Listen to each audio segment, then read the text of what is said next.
The December evening wrapped London in a blanket of frost and fog, transforming the city's grand terraces into ghostly silhouettes. Inside the Kensington residence of Lord and Lady Pemberton, the year-end celebration blazed with candlelight and laughter, the air thick with the scent of mulled wine and roasted chestnuts.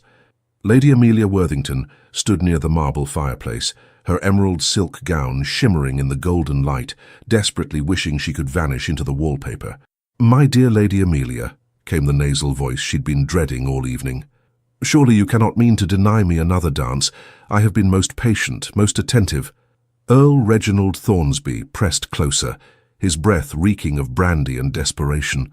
At 43, with thinning hair plastered across his scalp and a stomach that strained against his waistcoat buttons, he had decided that Amelia, 22, unmarried and daughter of the Earl of Rosebery, would make an excellent fourth wife. "Earl Thornsby, I'm afraid I've developed the most dreadful headache," Amelia replied, backing toward the French doors that led to the terrace. "The heat, you understand. Then allow me to escort you for some air.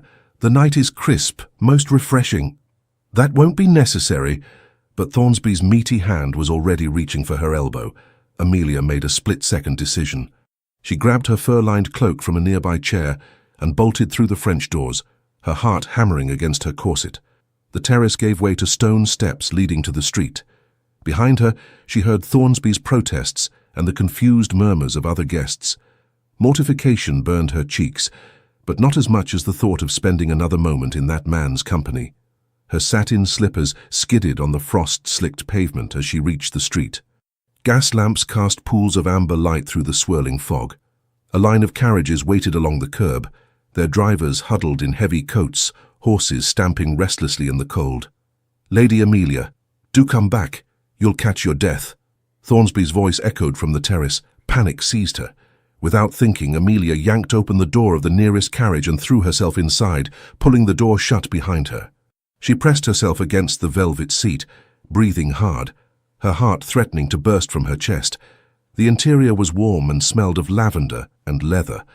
Outside, she could hear Thornsby's voice growing closer. "Excuse me," came a cheerful female voice from the darkness across from her, "but you're not Wilson, our footman." Amelia's eyes adjusted to the dim light filtering through the carriage windows. Sitting across from her was a young woman about her own age, with auburn curls pinned beneath a fashionable bonnet, and eyes that sparkled with unconcealed amusement. She was alone in the carriage, a book resting on her lap. I do apologize, most sincerely," Amelia stammered. "I seem to have entered the wrong carriage. There was a gentleman." "Say no more." The young woman leaned forward, peering through the window. "Goodness, is that Earl Thornsby? The one who smells of mothballs and talks incessantly about his prize-winning turnips?" Despite her mortification, Amelia couldn't suppress a giggle. "The very same." "You poor darling." The woman settled back with a satisfied smile. "Well, you're perfectly safe now. I'm Lady Beatrice Ashbourne, and this is my brother's carriage. He's still inside at the wretched party, suffering through conversations about parliamentary procedure. We're about to depart for Ashbourne House in Mayfair. You're welcome to stay until Earl Turnip gives up his pursuit." "Lady Beatrice, I couldn't possibly impose. It's hardly an imposition. Besides, any enemy of Earl Thornsby is a friend of mine." Beatrice studied her with open curiosity. "I'm Lady Beatrice Ashbourne. And you are?" "Lady Amelia Worthington." "Worthington? As in the Earl of Rosebery?" At Amelia's nod, Beatrice's expression brightened. "My brother knows your father. They served together in the House of Lords. This is marvelous. We're practically connected already." Before Amelia could respond, Beatrice rapped on the carriage ceiling. "Wilson, we'll wait for his grace, but we have a guest. Lady Amelia will be joining us. We'll drop her at Belgrave Square before heading home." "My lady, I really should—" "Nonsense. You're staying right here until that dreadful Earl stops prowling about." Beatrice settled back with obvious satisfaction. "Now, while we wait for my impossibly dull brother to extract himself from boring conversations, tell me, are you enjoying the season? Besides the Earl-related disasters, obviously." The question was asked with such genuine warmth that Amelia found herself relaxing. "The season has been educational, though I confess I'm finding the whole business rather exhausting." "The matrimonial market is utterly barbaric," Beatrice agreed sympathetically. All those mothers circling like hawks, gentlemen posturing like peacocks. It's exhausting and degrading for everyone involved. She paused, her expression turning thoughtful. Tell me, what do you do when you're not fleeing from unwanted suitors? What actually interests you? The question caught Amelia off guard. Most people at society events never asked what interested her, only whether she played the pianoforte adequately and if her dowry was substantial. I enjoy reading, she said slowly. History, particularly architectural history, and I manage some of my father's estate correspondence when he's occupied with parliamentary business. Architectural history? Beatrice's eyes lit up with an almost predatory gleam. How absolutely fascinating. My brother Henry, the Duke of Ashbourne, is obsessed with architecture. He's been restoring our family castle for years. Gothic this, Norman that, endless discussions about foundations and buttresses. That sounds quite interesting, actually. Does it? Beatrice leaned forward intently. Because I have to tell you something, Lady Amelia. I'm about to be terribly forward, and you're welcome to think me completely mad, but I feel this might be a sign from Providence itself. I don't understand. My brother needs a wife. Amelia blinked. I'm sorry. What? Henry. The Duke. He desperately needs to marry, but he refuses to even consider it. Beatrice's words tumbled out in a rush. And do you know why? Because he's using me as an excuse. I'm in love desperately, completely in love with Lord Philip Ravenswood, and Henry won't approve our courtship. He claims Philip is unsuitable, but really he's just being overprotective to the point of suffocation. Lady Beatrice, I'm not sure how this concerns, don't you see?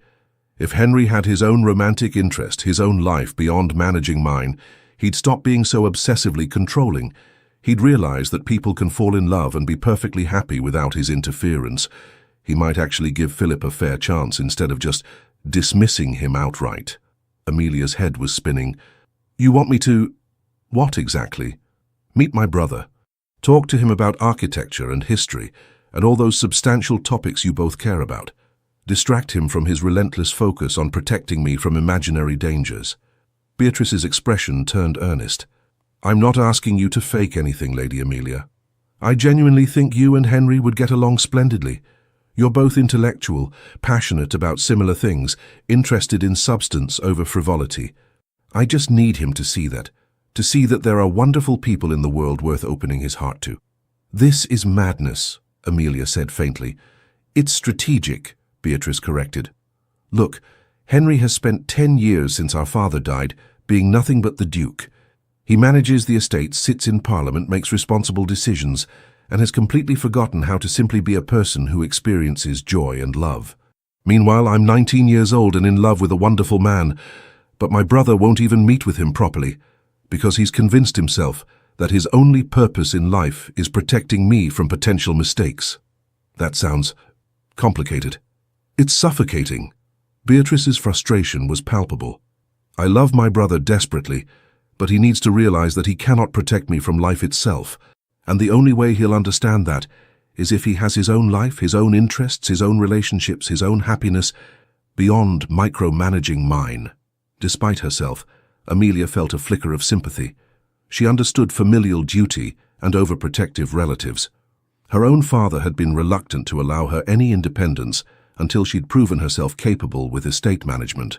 Even if I agreed to this scheme, which I'm not saying I am, your brother would have to actually be interested in me. You can't force attraction or compatibility. I'm not trying to force anything. I'm simply creating an opportunity for two compatible people to meet in circumstances where they can actually talk, instead of navigating the absurd rituals of ballroom courtship. Beatrice pulled out a small card. The London Preservation Society Symposium is next week. Henry attends every year. It's one of the few events he genuinely enjoys because it's intellectually stimulating. This is an invitation. Given your interest in architectural history, you'd be a perfect addition to the society. Amelia took the card, studying it. You're asking me to attend an architecture symposium on the chance that I might encounter your brother and distract him from his overprotective tendencies long enough that he'll reconsider his stance on your romantic life. When you say it like that, it sounds manipulative. It is manipulative, perhaps, but it's manipulative in service of everyone's happiness, which has to count for something. Beatrice's expression softened. Lady Amelia, I've watched my brother bury himself in duty for a decade. He deserves joy, he deserves love, and frankly, so do I. If you and Henry connect, genuinely connect, then everyone wins. If you don't, then we've had a pleasant afternoon at a symposium and you've made a new friend in me. What's the harm? The carriage door opened and a footman appeared. Lady Beatrice, His Grace sends word that he'll be another quarter hour at minimum. Lord Wetherby has cornered him regarding railway investments. Beatrice groaned. Of course he has. Very well, Wilson. The footman closed the door and Beatrice turned back to Amelia. You see what I mean? My brother is trapped discussing profit margins when he'd rather be anywhere else. He needs someone to give him a reason to escape these tedious obligations, someone who makes him remember that life is more than duty and responsibility. Amelia looked at the invitation in her hand, then at Beatrice's earnest face. This was absolutely mad. She barely knew this woman, and she was being asked to participate in what amounted to a matchmaking conspiracy designed to manipulate a duke into reconsidering his sister's romantic prospects. And yet, when was the last time someone had seen her as more than a decorative potential wife? When was the last time she'd met someone who might actually appreciate her interests in medieval architecture and estate management? The season had been an endless parade of shallow courtship rituals and calculating social maneuvers. The idea of meeting someone, even under dubious circumstances, who might value her mind as much as her family connections, was desperately appealing. I'll attend the symposium, she heard herself say. I make no promises beyond that. If your brother and I happen to meet and happen to have a conversation, so be it. But I won't pretend to be someone I'm not, and I won't actively manipulate him. I'm not asking you to. Beatrice's face lit up like sunrise. I'm just asking you to be yourself, your genuine, intelligent, architecturally obsessed self. And maybe, if the opportunity arises, mention that you find his preservation work at Ashbourne Castle fascinating. Because you do find it fascinating, don't you? I do, Amelia admitted. Castle restoration is incredibly complex and important work. See, perfect. That's all I'm asking, genuine interaction based on shared interests. Beatrice clasped her hands together. Oh, this is going to be wonderful. And Lady Amelia, when Henry finally realizes that I'm not a child who needs constant protection, when he actually meets Philip and sees how happy we are together, I'll owe you an enormous debt of gratitude. Footsteps approached the carriage. Beatrice's expression shifted instantly. Quick, before Henry sees you. He's rather stuffy about propriety, and I'd prefer not to explain why there's a random lady in his carriage. But just trust me, I'll send you more details about the symposium. And Lady Amelia. Beatrice squeezed her hand. Thank you. Truly. Amelia gathered her cloak and slipped out the opposite door, just as a tall, dark-haired figure in evening dress approached from the other side.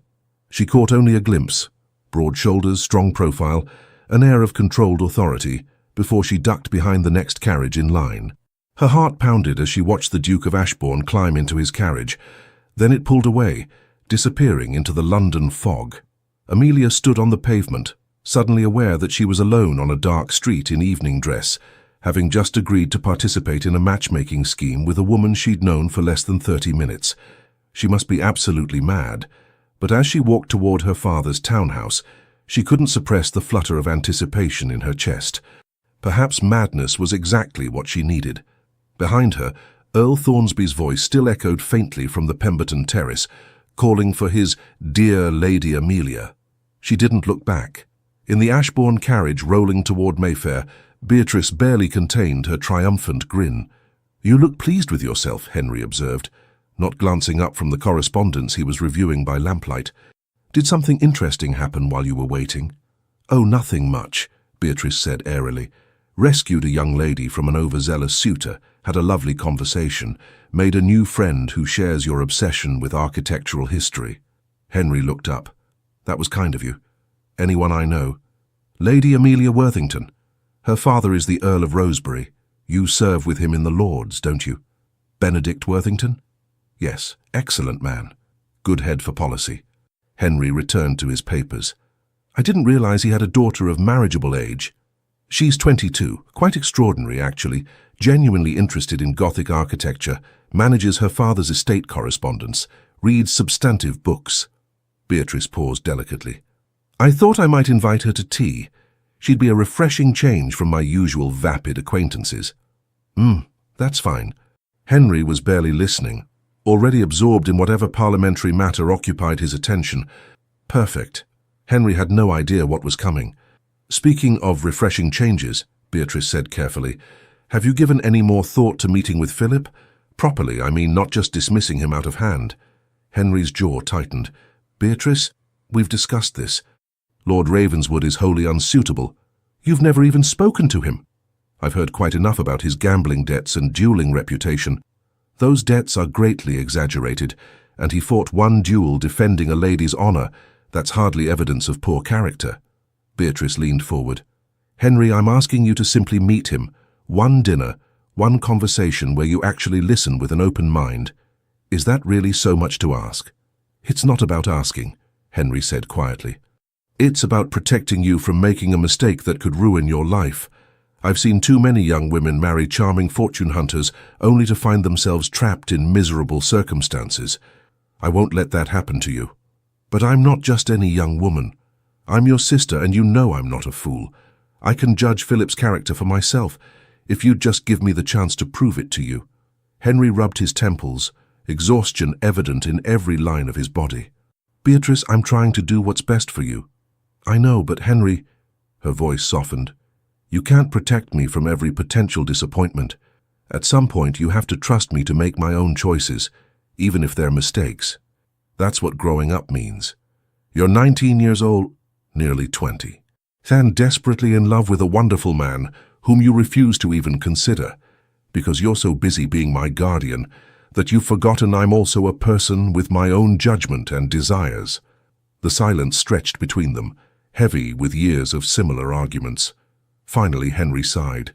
One dinner, he said. I'll meet with Lord Ravenswood. Once.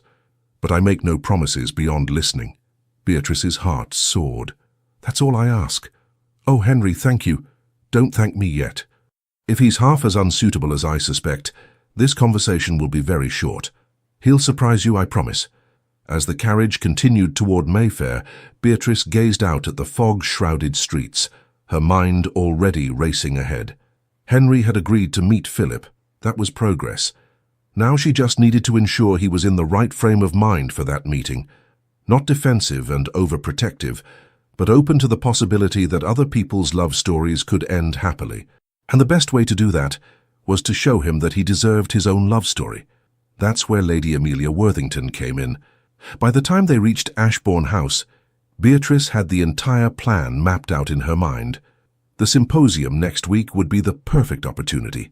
She'd provide Amelia with just enough information about Henry to facilitate genuine conversation, his interests, his opinions, his vulnerabilities. Not manipulation, exactly. Just strategic facilitation. If Henry had someone in his life who made him happy, who reminded him that joy and love weren't weaknesses but necessities, then he'd finally understand what Beatrice had been trying to tell him all along. Everyone deserved love, including overprotective, duty-bound dukes who'd forgotten how to be anything except responsible. Beatrice smiled to herself. This was going to work. It had to work, because she was running out of time.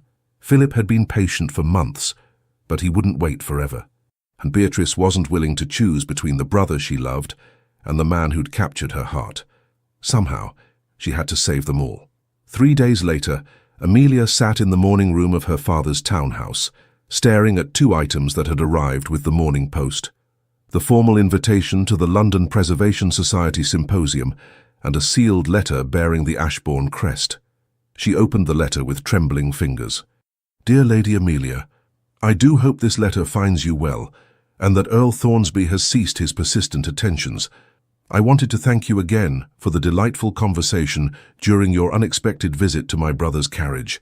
It is so rare to meet someone with genuine intellectual curiosity and substance. I am writing to invite you to tea on Thursday afternoon at 3 o'clock at Ashbourne House. I realize we've only just met, but I felt an immediate kinship with you, and I would very much enjoy continuing our acquaintance. I should mention that I've also taken the liberty of securing your membership to the London Preservation Society. The symposium next week should be fascinating, and I thought you might enjoy attending with a friend rather than navigating it alone. If you're amenable, I'd love to discuss the symposium over tea and perhaps share a few details about my impossible brother that might make your attendance even more interesting. Yours in conspiracy, Lady Beatrice Ashbourne. Despite herself, Amelia laughed. Beatrice's audacity was almost admirable. She was brazenly acknowledging the matchmaking scheme while somehow making it feel like a friendly collaboration rather than manipulation. "Will you accept, my lady?" Margaret asked, arranging fresh flowers on the side table. "I shouldn't," Amelia said. "This entire situation is absurd. I barely know Lady Beatrice, and she's asking me to help orchestrate her brother's romantic life so he'll approve her own courtship. It's like something from a farcical novel." "But you're going to accept anyway," Margaret observed knowingly. "I'm going to accept anyway," Amelia admitted. "Heaven help me. I'm actually curious now. About the symposium, about the Duke, about this whole ridiculous situation." She penned her acceptance and sent it with a footman. Thursday afternoon arrived with crisp winter sunshine that made London's grey stones gleam like pewter. Amelia dressed carefully in a day dress of deep blue wool, elegant but not overly elaborate. She wanted to look presentable without appearing as though she'd tried too hard. Ashbourne House was even more imposing in daylight, a testament to centuries of wealth and power, standing proud in the heart of Mayfair. The butler led her through corridors lined with paintings of stern-faced ancestors and into a sunny morning room where Beatrice waited. "Lady Amelia, I'm so delighted you came." Beatrice embraced her warmly. "I was worried you'd think better of our mad scheme and send your regrets." "I very nearly did," Amelia admitted. "I'm still not entirely convinced this isn't a terrible idea." "Oh, it's definitely a terrible idea by conventional standards," Beatrice agreed cheerfully, gesturing to the tea service. "But conventional standards have left my brother lonely and me trapped in an endless battle over my own romantic future. Sometimes terrible ideas are exactly what's needed." As they settled with tea and lemon biscuits, Amelia found herself relaxing despite her reservations. Beatrice had that rare gift of making people feel immediately at ease, as if they'd been friends for years rather than days. "So," Beatrice said, setting down her cup, "shall we discuss the elephant in the room? Or rather, the Duke? I suppose we must. First, I want you to understand my brother's situation. This isn't just about me wanting to marry Philip, though I do want that desperately. It's about Henry needing to remember that life is more than duty and responsibility." Beatrice's expression turned serious, the playful mask slipping to reveal genuine concern underneath. "Our father died 10 years ago, heart seizure in the House of Lords, sudden, shocking, and it left everything in chaos. Papa was brilliant but disorganized, and when Henry inherited at 20, he discovered the estate was a mess. Debts, poor investments, properties in disrepair, dozens of unresolved legal matters. That must have been overwhelming," Amelia said softly. "It nearly destroyed him. I was only 9, so I didn't fully understand at the time. But I remember him working 18-hour days, barely sleeping, barely eating. He fixed everything, saved the estate, paid off the debts, restored the family's reputation. But in the process, he forgot how to be Henry. He became the Duke first and a person second. And now he's overcompensating by trying to protect you from any potential mistake." "Precisely." Beatrice leaned forward. "He's convinced that if he'd been more prepared, more vigilant, somehow Father's death wouldn't have left such disaster. It's not rational, but it drives everything he does now, including refusing to even consider that Philip might be a good man who genuinely loves me. Why is he so opposed to Lord Ravenswood specifically? Philip is the second son of the Marquis of Rutherford, which should make him perfectly respectable.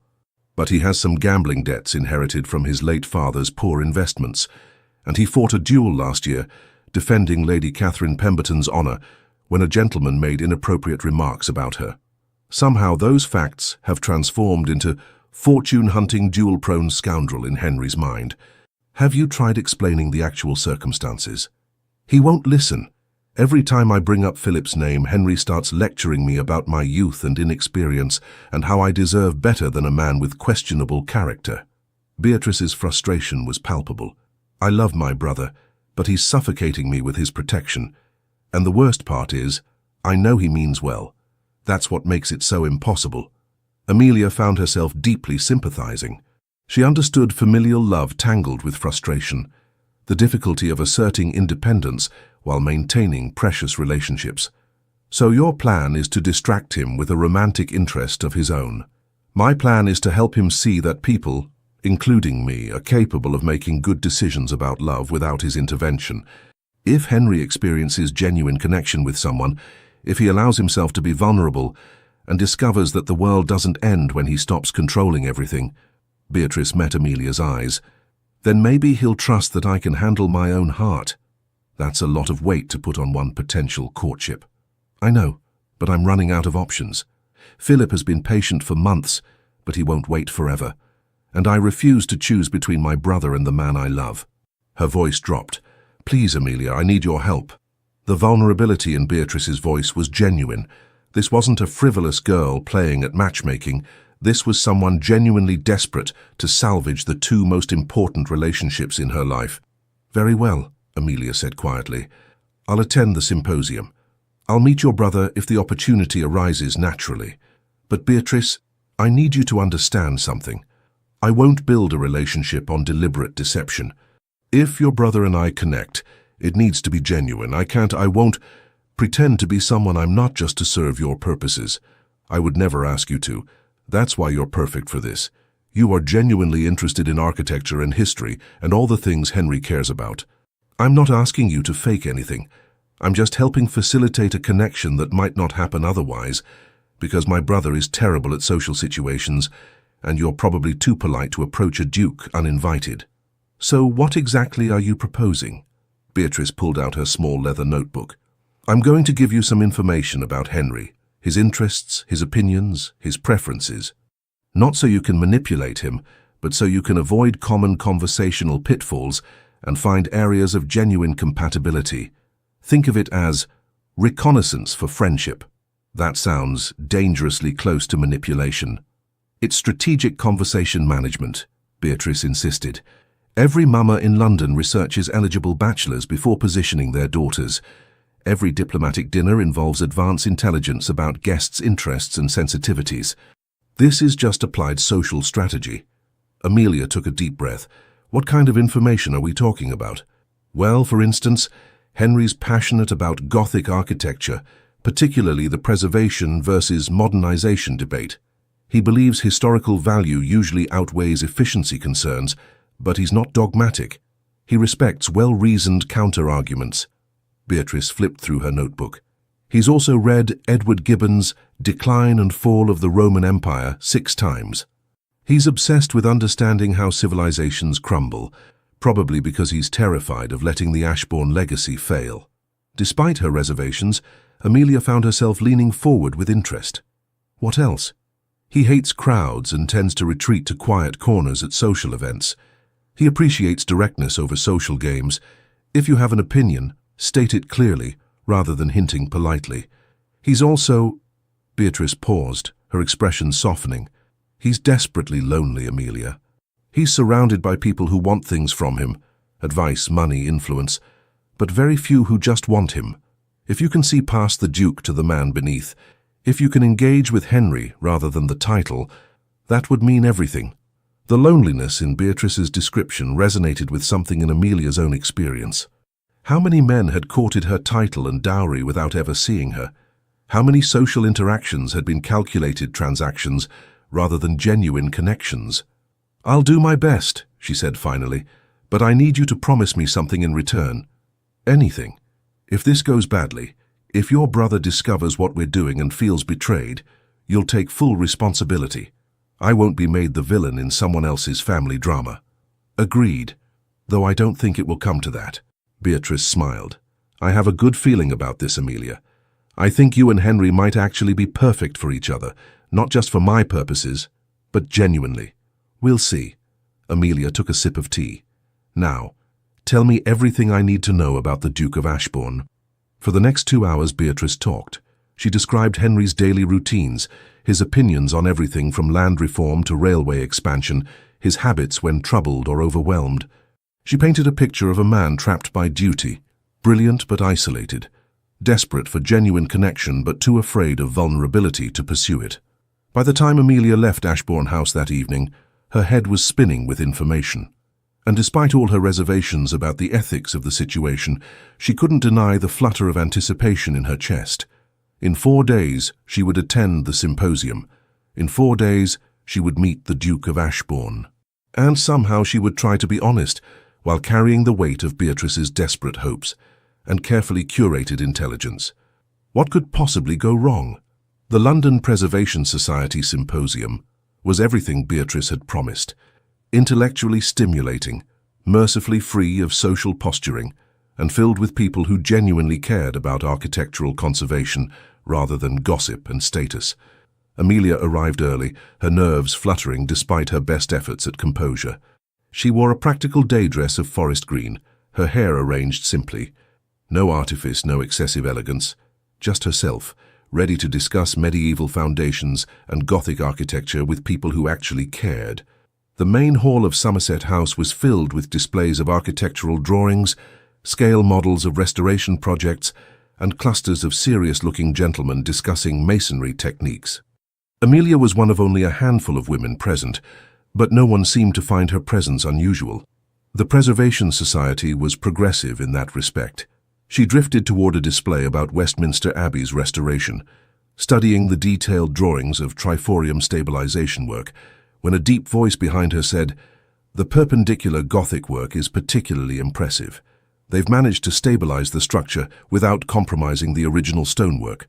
Amelia turned and found herself face to face with the Duke of Ashbourne. He was even more striking than her brief glimpse by the carriage had suggested. Dark hair slightly disheveled, as if he'd been running his fingers through it while absorbed in study.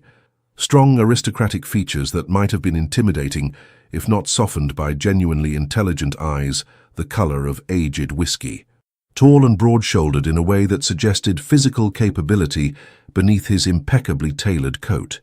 He looked at her with polite interest, clearly expecting a response to his comment about the Abbey. All of Beatrice's carefully provided information flooded Amelia's mind. He loves Gothic architecture. He appreciates directness. He values genuine intellectual engagement over social performance. "The triforium stabilization is remarkable," she managed, her voice steadier than she felt. "Though I wonder if they've adequately addressed the water damage in the lower chambers. Stone conservation is only effective if the underlying moisture issues are resolved first."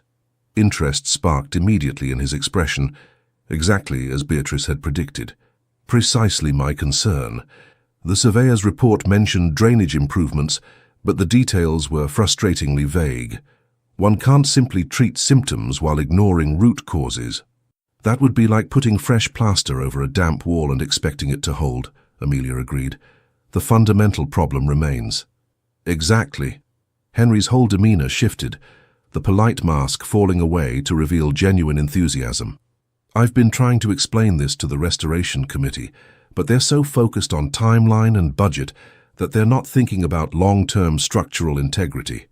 They talked easily for several minutes about Westminster Abbey, about the challenges of historical preservation, about the tension between authenticity and modern building codes.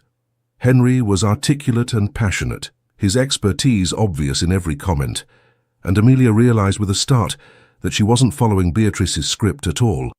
She'd forgotten about the carefully prepared information, forgotten about strategic conversation management. She was simply talking to someone who shared her genuine interests, who valued her opinions and built on her ideas, rather than dismissing or patronizing her. This was what she'd been missing all season: real conversation, intellectual engagement, recognition as a thinking person rather than a decorative potential wife. "Forgive me," Henry said suddenly. "I'm monopolizing your time with enthusiastic rambling about drainage systems. I don't believe we've been properly introduced. I'm Ashbourne, Henry Ashbourne. Lady Amelia Worthington," she curtsied. Recognition flickered across his face. "Worthington? Is your father the Earl of Rosebery?" "He is. I serve with him in the Lords. Excellent mind for policy, particularly regarding agricultural reform." Henry smiled, and the expression transformed his entire face, though he's never mentioned having a daughter interested in architectural conservation. He tends to discuss grain yields and crop rotation when we talk. He doesn't usually advertise my unusual interests, Amelia admitted. Most people find discussions of medieval drainage systems decidedly unladylike. Then most people are fools. The words came out immediate and emphatic. Henry looked slightly embarrassed by his own vehemence. What I mean is, intelligence and education should be celebrated regardless of one's sex. The notion that ladies should confine themselves to watercolors and embroidery is absurd and wasteful of human potential. I wish more gentlemen shared your view. As do I. He gestured toward the Abbey display. Have you visited the restoration site yourself? They're conducting tours for society members. I haven't had the opportunity yet. You should. The chapter house work is extraordinary. 13th century tile floors being restored using period-appropriate techniques. I attended a demonstration last month. He paused, a slight flush coloring his cheeks. I'm doing it again, aren't I? Monologuing about architectural minutiae while you're too polite to escape. Amelia laughed, genuinely delighted by his self-awareness. Actually, I'm fascinated. Please continue. What techniques are they using? Henry's expression brightened, and he launched into a detailed explanation of medieval tile-making methods and modern restoration challenges. Amelia listened, asked questions, offered her own observations. The conversation flowed naturally between them, building momentum as they discovered more shared interests and compatible viewpoints. An hour passed without Amelia noticing. They'd moved from the Abbey display to a lecture on Norman castle construction, then to a demonstration of stone conservation techniques. Henry was everything Beatrice had described: passionate, intelligent, slightly awkward in social situations, but completely comfortable discussing substantive topics. More importantly, he looked at her, really looked at her as if her thoughts and opinions mattered as much as his own. When another gentleman approached, the dreaded Lord Wetherby, whom Beatrice had mentioned, Henry's jaw tightened with visible frustration. Ashbourne, just the man I wanted to see. We need to discuss the railway expansion through Derbyshire. There's significant profit potential if we can navigate the preservation concerns. Lord Wetherby, perhaps another time. Nonsense, won't take a moment. These preservation fellows are all well and good, but progress demands certain sacrifices of sentiment. Amelia caught Henry's eye and saw genuine distress. He wanted to escape, but was too polite to simply walk away. Too trapped by duty and social obligation to prioritize his own desires, just like Beatrice had described. "Excuse me, Lord Wetherby," Amelia interrupted smoothly. "I've just remembered I promised to examine the Gothic Revival display in the East Gallery before the afternoon lectures begin. Your Grace, would you escort me? I'm not entirely certain of the location." Relief flooded Henry's features. "Of course, Lady Amelia.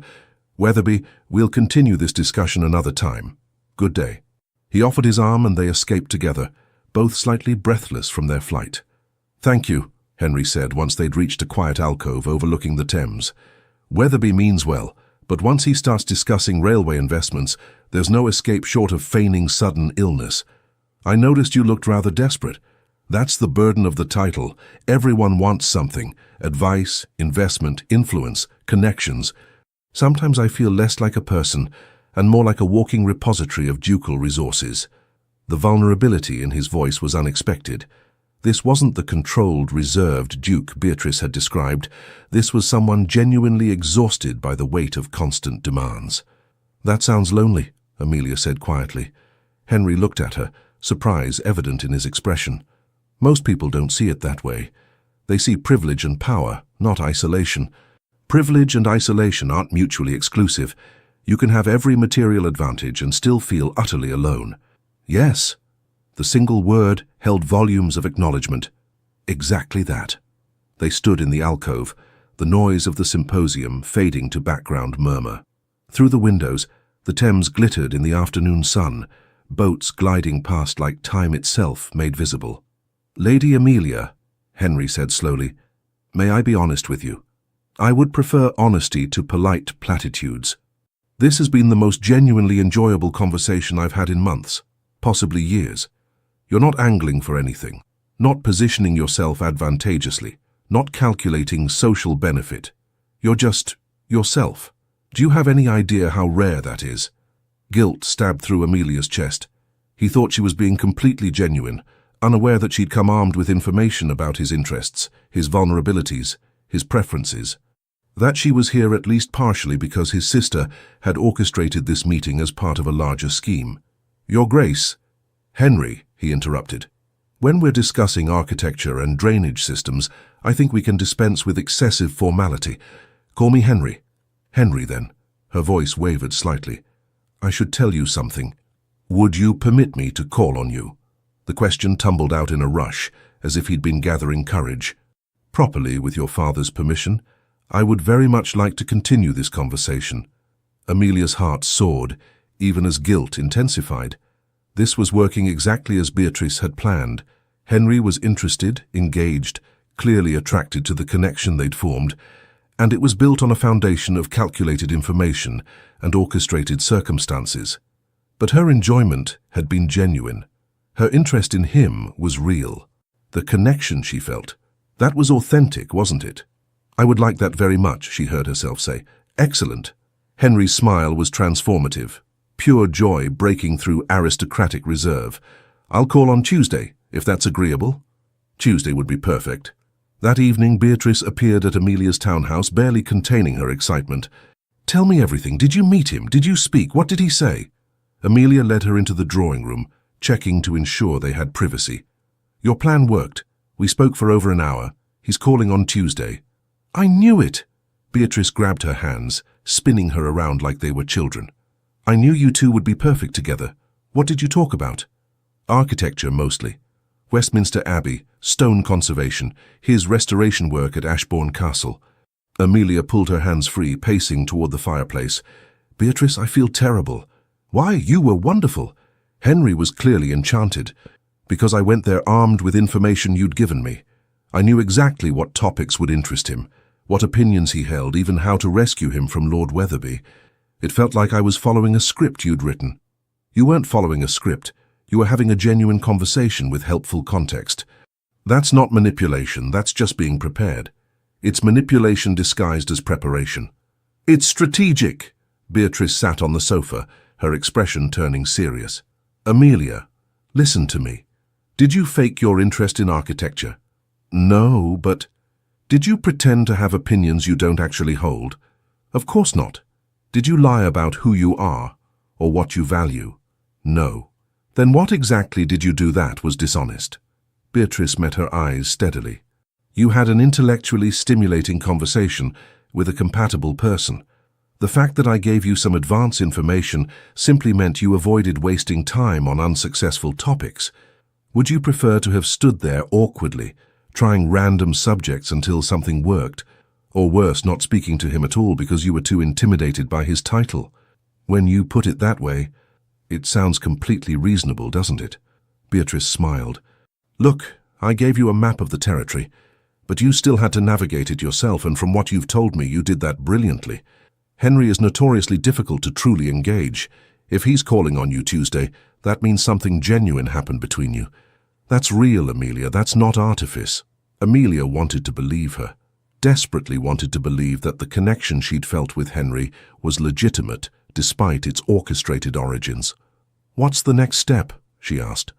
"Now we deepen the connection. Make Henry realize he can't imagine his life without you in it." Beatrice's eyes sparkled. "Which means providing you with more helpful context.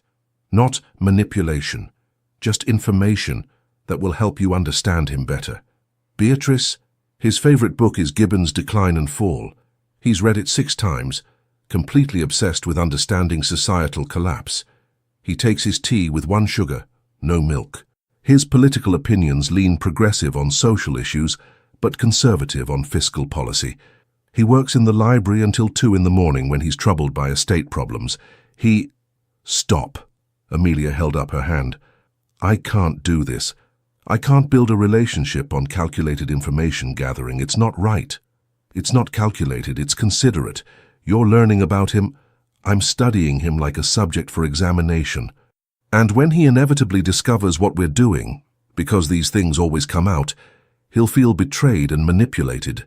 Everything genuine between us will be tainted by the deception of how it began." Beatrice's expression turned pleading. "Just a little more help. Just enough to get through the initial courtship phase. Once you're established, once he's committed, then you can be completely honest. That's backwards. Honesty should come first, not after emotional investment. Amelia crossed to the window, looking out at the darkening square. I like your brother, Beatrice. I genuinely like him. The conversation we had today was the most intellectually fulfilling exchange I've had in years, but I won't continue building something real on a foundation of strategic manipulation. So what are you saying? I'm saying that when Henry calls on Tuesday, I'm going to tell him the truth. About how we met, about your scheme, about the information you provided. I'll let him decide whether he wants to continue the acquaintance knowing its origins. He'll be furious. He'll think the worst of both of us. Perhaps, but that's better than building something on lies and having it collapse later when the truth inevitably surfaces. Amelia turned from the window. I'm sorry, Beatrice. I know you meant well. I know you're desperate to help your brother and secure your own happiness, but I can't be party to this kind of deception. Beatrice stood, her expression cycling through emotions: anger, fear, desperation, resignation. Finally, she nodded slowly. You're right. I know you're right. She moved toward the door, then paused. Amelia, whatever happens, I really do think you and Henry could be wonderful together. I wasn't wrong about that. I just went about it entirely the wrong way. I know. And I appreciate what you were trying to do, even if the method was flawed. After Beatrice left, Amelia stood in the drawing room, her heart heavy with the decision she'd made. On Tuesday she would tell Henry everything, and likely watch whatever connection they'd begun to form crumble under the weight of revelation. But at least her conscience would be clear. At least she'd have chosen honesty over convenience, even if it cost her the most interesting man she'd ever met. Tuesday afternoon arrived with grey skies threatening rain. Amelia dressed carefully in a gown of deep burgundy, elegant but sober, appropriate for the conversation she was about to have. Margaret arranged her hair simply, sensing her mistress's tension, but wisely remaining silent. He'll understand, Margaret said finally. If he's half the man you've described, he'll appreciate your honesty, or he'll feel betrayed and never speak to me again. Then he wouldn't have been worth it anyway. Amelia wished she shared Margaret's confidence. The Duke of Ashbourne arrived precisely at 3 o'clock, as punctual as one would expect from a man who valued order and responsibility. The butler showed him into the drawing room where Amelia waited, her father discreetly present, as propriety demanded, but seated far enough away to allow private conversation. Henry looked nervous. It was endearing, this powerful, composed duke who commanded respect from Parliament and society, visibly anxious about a simple afternoon call. Lady Amelia, he bowed. Thank you for receiving me. Your Grace, please, sit. She gestured to the chair across from her. They managed perhaps 5 minutes of stilted pleasantries about the weather and the symposium before Amelia couldn't bear it anymore. Henry, I need to tell you something. Before we continue this, whatever this is becoming, you need to know the truth about how we met. His expression shifted immediately to wariness. I thought we met at the symposium. We did, but that meeting wasn't as coincidental as it appeared. Amelia took a deep breath. 3 days before the symposium, I fled a party to escape an unwanted suitor. I panicked and jumped into the wrong carriage, which happened to belong to your sister. Beatrice was inside alone waiting for you. Henry's face had gone very still. We talked while she waited. She told me about you, about your restoration work, your interests, your... Amelia forced herself to continue. Your loneliness. She said you needed a wife, and she thought I would be perfect for you. I see. His voice was carefully neutral.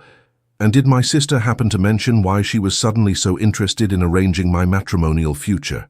She did. She's in love with Lord Philip Ravenswood, and you won't approve the match.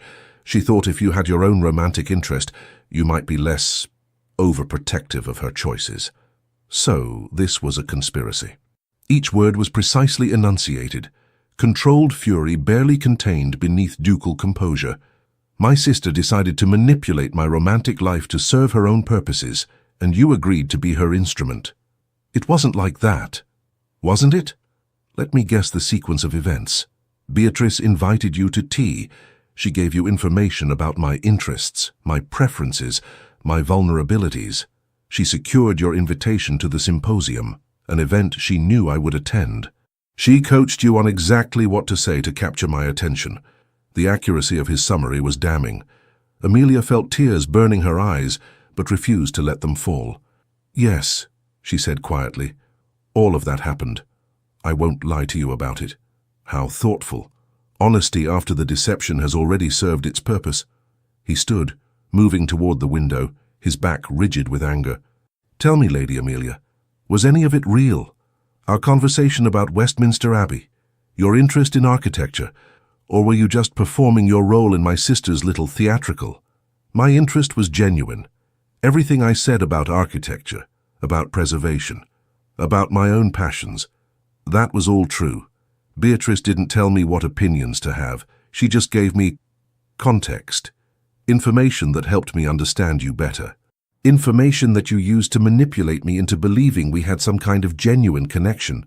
We did have a genuine connection. Amelia stood, moving toward him. Yes, Beatrice told me what topics would interest you, but our conversation went far beyond anything she could have scripted.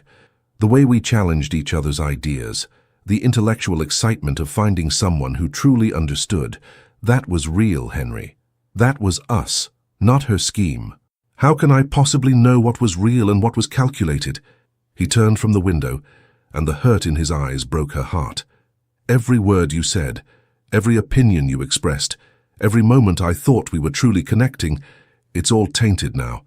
I don't know if I was falling for you or for a performance. You were falling for me. The real me. She crossed the room, stopping just in front of him. Yes, I came to that symposium knowing what topics might interest you. But everything after that, every laugh, every debate, every moment of genuine recognition, that was authentic. Beatrice gave me a doorway, but I walked through it as myself, as Amelia, not as some character playing a role. And I'm supposed to simply trust that? Trust the woman who's just admitted to deceiving me from the very beginning? No. Amelia's voice broke. You're supposed to be furious with me. You're supposed to feel betrayed and manipulated because you were. What Beatrice and I did was wrong. I should have told you immediately, at the symposium, or certainly before today. I should never have agreed to the scheme in the first place. Then why did you? Because I was lonely too. The words burst out, raw and honest. Because I've spent an entire season being courted by men who only see my dowry and family connections. Because no one has ever asked what actually interests me or valued my opinions on anything substantive. Because when Beatrice described you, a man who might appreciate intelligence and genuine conversation, I was desperate enough to compromise my ethics for a chance at real connection. She turned away, unable to bear looking at his face anymore. I'm not defending what I did. It was manipulative and wrong, and you have every right to walk out of here and never speak to me again. But Henry, please believe this one thing. My feelings became real. Somewhere between discussions of Norman fortifications and your stories about restoring Ashbourne Castle, I fell in love with you. Not the Duke, you. The man who gets passionate about medieval drainage systems and carries the weight of legacy with such grace. The man who's lonely and brilliant and desperately in need of someone who sees him rather than his title. The silence stretched unbearably. Rain began pattering against the windows, soft and insistent. Why tell me now? Henry asked finally. You could have continued the deception. I was clearly infatuated enough not to question too closely. You could have secured the engagement, the marriage, everything Beatrice wanted for both of us. Why confess? Because I couldn't build a life with you on a foundation of lies. Because you deserve honesty, even when it costs me everything I've begun to want. Amelia finally let the tears fall. Because I'd rather lose you now with my integrity intact than keep you through continued deception and lose myself in the process. She heard him move, felt him step closer behind her. Then his hands were on her shoulders, turning her gently to face him. You're crying, he said, and there was wonder in his voice rather than anger. Of course I'm crying. I've just destroyed any chance of happiness with the first man who's ever truly seen me. I'm allowed to cry about that. The first man who's ever truly seen you, Henry repeated slowly. Is that really how you see me? That's how I know you. Not from Beatrice's information, but from our conversation. From the way you listen to my opinions about stone conservation as if they mattered. From how your whole face changes when you talk about something you love. From the vulnerability you showed when you admitted feeling like a walking repository of ducal resources. She reached up, touching his face gently. I know you, Henry Ashbourne. Maybe I took a shortcut to meeting you. Maybe the circumstances were manipulative and wrong. But what happened after that? What's still happening between us right now? This is real. This is honest. This is me, completely without artifice, telling you that I love you, and I'm desperately sorry for how badly I've handled everything. Henry caught her hand, holding it against his cheek. His eyes searched hers, looking for truth, for authenticity, for some assurance that he wasn't being played for a fool. I'm terrified, he admitted. Terrified to trust this. Terrified that I'm just seeing what I want to see because I'm so bloody lonely that I'd rather believe a beautiful lie than face another decade of isolation. Then don't trust me yet. Let me prove it to you. Amelia's voice strengthened with determination. Give me a chance to show you who I really am. No scripts, no information from Beatrice, no strategic conversation management. Just me, honestly and completely, for as long as it takes for you to believe that what we have is genuine. And what about my sister's scheme? Her plans for Philip? I don't know. That's between you and Beatrice. I can't solve your family dynamics. I can only be honest about my own role in them. Henry was quiet for a long moment, his thumb tracing circles on the back of her hand. Finally he spoke. My father used to say that the measure of a person isn't in avoiding mistakes, but in how they handle them once made. That integrity isn't perfection. It's honesty when honesty is most difficult. Your father sounds like he was wise. He was. Disorganized and impractical, but wise about what mattered. Henry released her hand, stepping back slightly. Amelia, what you and Beatrice did was wrong. The manipulation, the calculated orchestration, using my vulnerabilities as tools for your own purposes. That was wrong, and it hurt. I know, but, he held up a hand. You also did something remarkable. You chose honesty over convenience. You confessed when you could have continued the deception. You prioritized integrity over your own desires. That, he paused, something like wonder crossing his face. That's exactly the kind of character I've been searching for. Someone who values truth more than advantage. Hope flickered in Amelia's chest. What are you saying? I'm saying I'm still furious with both of you. I'm saying I feel manipulated and betrayed, and it will take time to fully trust again. But I'm also saying, he reached for her hand again, I think my initial instinct was right. I think we might genuinely be suited for each other. Not because Beatrice orchestrated it, but because underneath all her meddling there's real compatibility, real connection. So, you're willing to try? To start over, honestly this time. I'm willing to try, slowly, carefully, with absolute honesty from this point forward. His expression turned stern. But Amelia, if there are any other secrets, any other deceptions, no matter how small, now is the time to reveal them. I need complete transparency moving forward. No more secrets. I promise. And I need to have a very serious conversation with my sister. She meant well, she really did. She just went about it entirely the wrong way. That seems to be a theme with Beatrice. Henry sighed. I suppose I should also have a proper conversation with Lord Ravenswood. If my sister went to such elaborate lengths to arrange my romantic life, her feelings for him must be genuine. I think they are.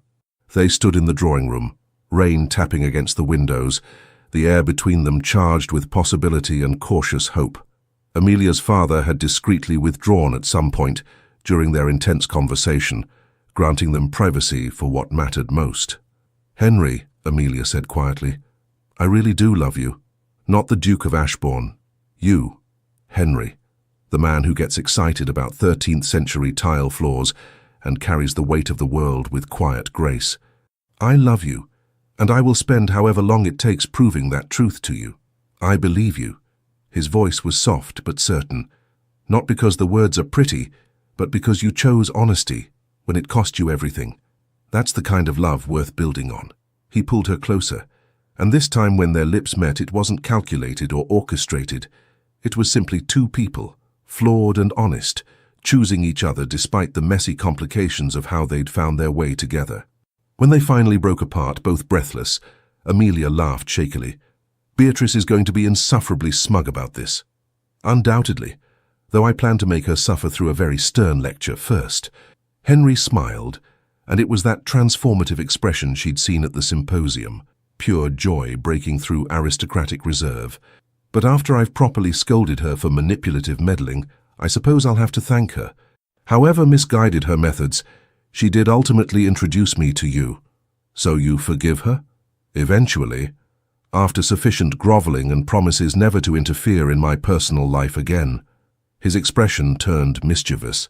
Though I suppose I should meet this Lord Ravenswood. She's so desperate to marry. If she went to such elaborate lengths, he must be either exceptional or she's completely delusional. From what she's told me, he's quite wonderful. And his faults are largely exaggerated. We'll see. Henry offered his arm. Shall we inform your father that his daughter has just agreed to court a duke who was nearly driven away by romantic conspiracy? That should make for an interesting conversation. They walked together toward the door, and Amelia felt the last of her anxiety dissolving. Yes, they'd begun badly. Yes, trust would take time to fully rebuild. But they were beginning honestly now, with all the cards on the table and genuine connection underlying everything. Sometimes the wrong path could still lead to the right destination. Sometimes love that began with manipulation could transform into something purely authentic. And sometimes the best foundation for the future was the courage to be completely, vulnerably honest, even when honesty threatened to destroy everything you'd just begun to hope for. 3 weeks later, Ashbourne House hosted a dinner party. The guest list was small but significant. Lord and Lady Worthington, Lord Philip Ravenswood, and of course Beatrice and Amelia herself. Henry had insisted on the dinner after his initial meeting with Philip had gone surprisingly well. The young man was intelligent, articulate, genuinely devoted to Beatrice, and far more responsible than gossip suggested. His debts were manageable, his duel genuinely honourable, and his love for Beatrice absolutely evident. Henry had found himself liking the man despite his best efforts to find fault. Now, as they gathered around the table, Beatrice could barely contain her excitement. She kept glancing between Henry and Philip, between Amelia and her brother, as if she still couldn't quite believe her scheme had somehow worked, despite its spectacular near disaster. "Lady Beatrice," the Earl of Rosebery said with dry humour, "I understand you played matchmaker for my daughter and your brother. Rather bold of you." Beatrice had the grace to look embarrassed. "I may have facilitated their introduction, though events took a rather complicated turn when Amelia decided honesty was more important than my careful planning. As it should be," Henry said firmly. "Though I'll admit the outcome has been—" He looked at Amelia, his expression softening. "Unexpectedly wonderful. So you've forgiven her machinations?" Philip asked, amused. "I've forgiven her. After extensive grovelling, multiple apologies, and a solemn promise never to interfere in my personal affairs again." "Which I've kept," Beatrice protested. "I haven't meddled once in the past 3 weeks."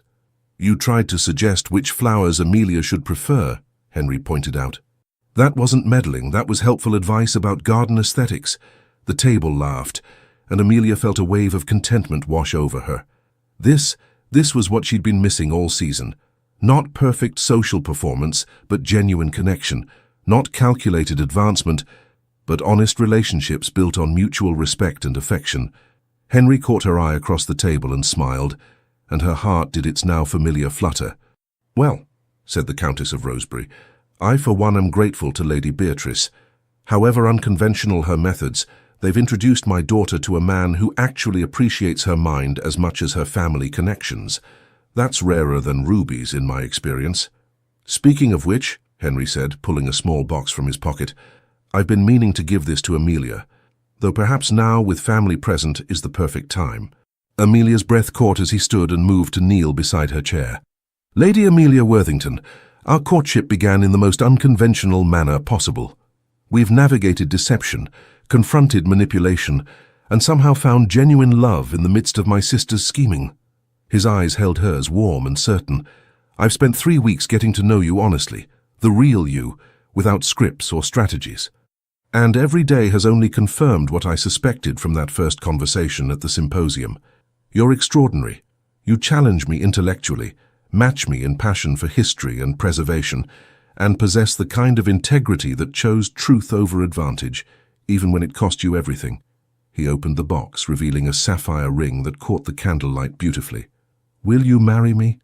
Not the Duke of Ashbourne, but me, Henry. Will you build a life with me based on honesty, mutual respect, and genuine love? Will you let me spend the rest of my days proving that sometimes the most unlikely beginnings can lead to the most beautiful endings? Amelia's vision blurred with tears, but she was smiling so broadly her face hurt. Yes, absolutely yes, to all of it.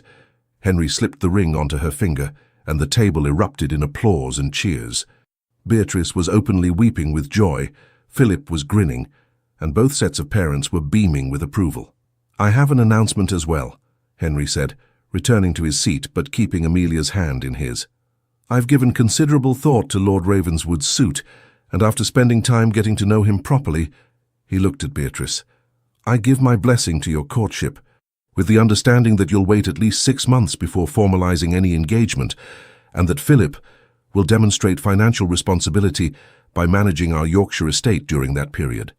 Beatrice squealed and threw herself at her brother, nearly knocking over a wineglass in her enthusiasm. Oh, Henry, thank you, thank you, thank you. Yes, well, he extracted himself with amused dignity. Try not to orchestrate anyone else's romantic life in gratitude. Once was quite enough. I make no promises, Beatrice said, her eyes sparkling. After all, I have a perfect track record, 1 attempt, 1 successful engagement, and a brother who's finally happy. I might take up matchmaking professionally.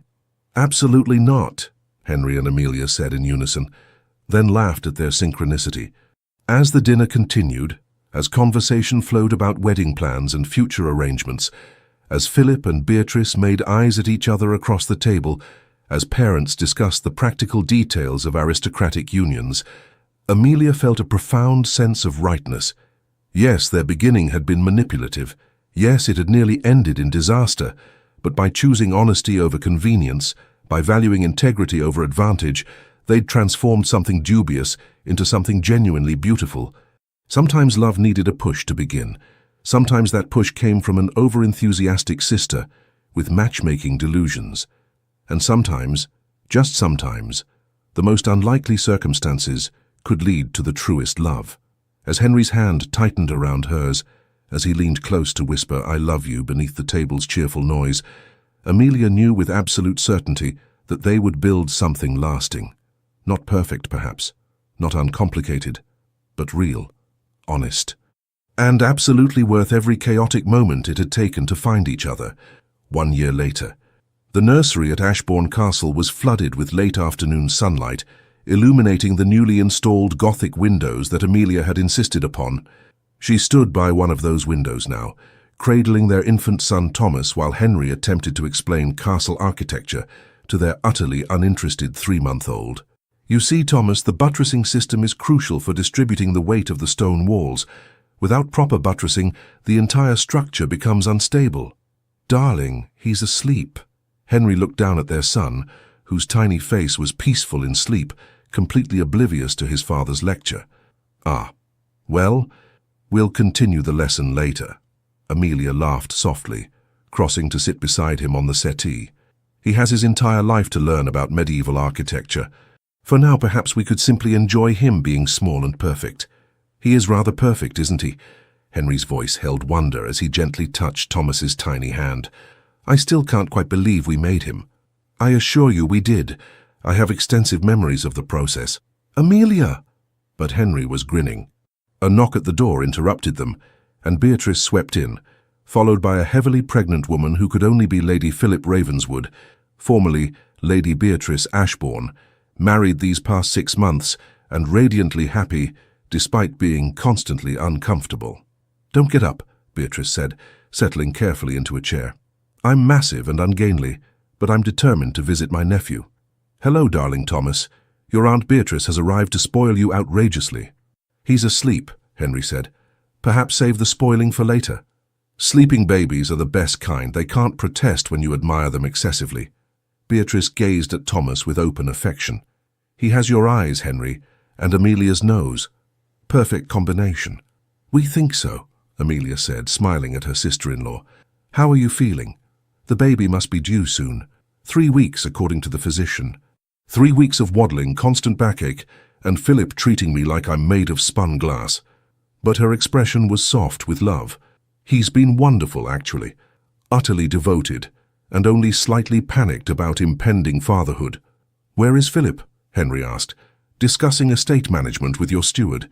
He's determined to prove he can handle the Yorkshire properties flawlessly before the baby arrives. He's done excellent work, Henry admitted. Far better than I expected, if I'm honest. The accounts are impeccable and the tenants speak highly of him. I told you he was wonderful, Beatrice said smugly. But no one ever listens to me. We listen to you. We just verify everything you say because you have a history of manipulation and scheming. That was one time. One time I orchestrated a romance, and it worked out brilliantly for everyone. It nearly ended in disaster, Amelia reminded her. But it didn't. You and Henry are blissfully happy. I got to marry the man I love, and now we have beautiful baby Thomas to prove that my matchmaking genius is genuine. Beatrice leaned back with satisfaction. I should write a book about strategic romantic facilitation. Please don't, Henry and Amelia said simultaneously. They sat in comfortable silence for a moment, watching Thomas sleep, listening to the distant sounds of castle life continuing around them. Outside the window, the Devonshire hills rolled away in shades of summer green, and Amelia felt a bone-deep contentment she'd never imagined possible during that desperate season in London. Do you ever regret it? Henry asked quietly. The unconventional beginning? The manipulation and near disaster? Never, Amelia said immediately. Yes, it was messy and ethically dubious. Yes, we nearly lost everything before we'd even properly begun. But Henry, I wouldn't change a single moment. Because every step, every mistake, every choice led us here. To this. To you and me and Thomas and a life built on honesty and genuine love. Even Beatrice's scheming? Even that, though I draw the line at her writing a matchmaking manual. Cowards, Beatrice muttered. Both of you. Philip appeared in the doorway, his face lighting up when he saw his wife. There you are. I've been looking everywhere. Beatrice, you promised to rest after lunch. I'm resting. I'm sitting very restfully while visiting my nephew. That's not what the physician meant by rest. As Philip gently coaxed his protesting wife toward their chambers, as Henry carefully transferred the sleeping Thomas to his cradle, as afternoon sun continued streaming through those Gothic windows Amelia loved, she felt the story of their romance settling into its proper shape. Not a fairy tale, not a perfect romance unmarred by complications, but something better, something real. A love that began with manipulation, but transformed through honesty.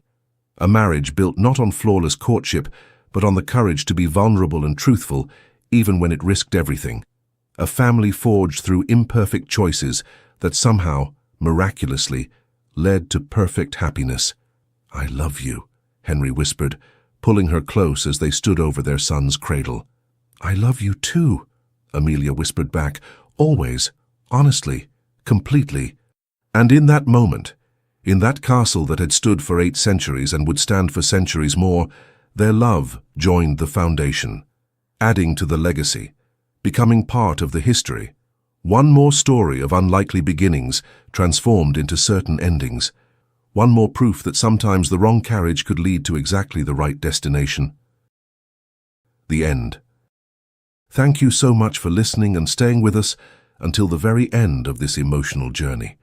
If this story touched your heart, we kindly invite you to subscribe, comment, leave a like, and share it with others who love tales of love, redemption, and unforgettable beginnings. Your support from the bottom of our hearts keeps us inspired to write more stories like this, full of courageous heroines, guarded dukes, and powerful love that overcomes the odds. At the end of this video, you'll see a suggestion for another story from our channel. Click it and let yourself be surprised by another breathtaking romance. Thank you for being here, the Legends of Love team.